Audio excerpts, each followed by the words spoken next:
In the 9th century, while much of the world slept in shadows of war and silence, one city burned bright with the light of learning, Baghdad, the jewel of the Abbasid Caliphate. Its streets bustled with merchants carrying silks, spices, and perfumes.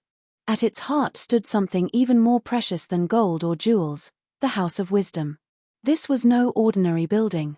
Imagine vast halls lined with shelves, filled not with treasures of wealth but with scrolls, manuscripts, and books from every corner of the known world. Works of Greek philosophers, Persian poets, Indian mathematicians, and Chinese scholars all found a home here.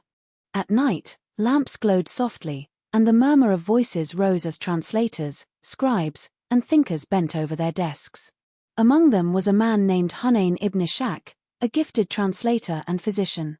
He spoke many languages, Arabic, Syriac, Greek, and dedicated his life to preserving and sharing knowledge.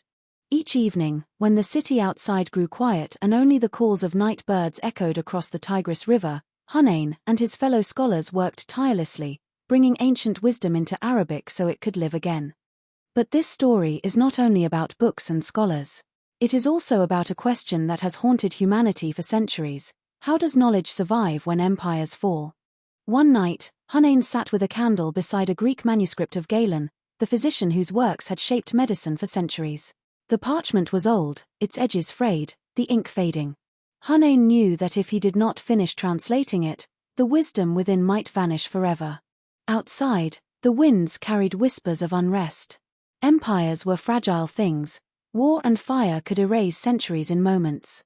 He paused, dipping his pen into ink, and thought, if we can preserve these words, then even when kings are forgotten, truth will endure. His companions felt the same. They worked in silence, broken only by the rustle of paper, the scratching of quills, and the distant hum of the city. One translated mathematics from India, introducing the world to the concept of zero. Another preserved Persian astronomy, charting the stars with precision. Others copied Aristotle, Plato, and Hippocrates, ensuring their ideas would not vanish into dust. Together, they created something extraordinary, a library where cultures met, where the voices of centuries spoke to one another across language and time. Yet, history is not always kind. Centuries later, in 1258, the Mongols stormed Baghdad.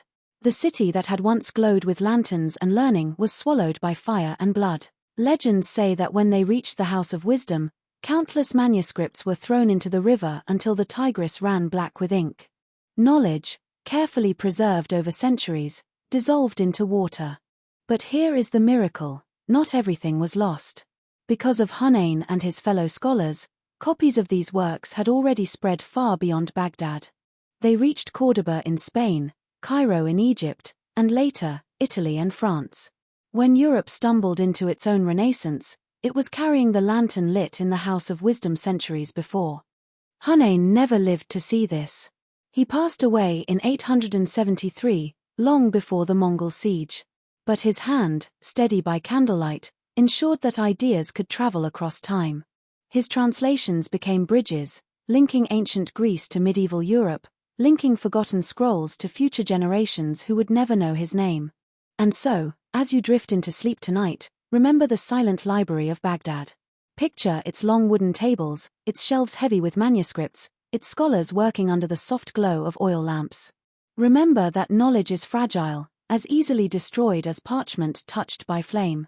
Yet it is also resilient, for as long as even one mind carries it forward, it can outlive empires. The House of Wisdom may have fallen, but its spirit remains wherever learning is cherished. Each book on your shelf, each page you read, is a descendant of that same flame, a whisper of voices that refuse to be silenced. For in the end, the true guardians of history are not kings or conquerors, but those who keep the light of wisdom alive in the darkest nights.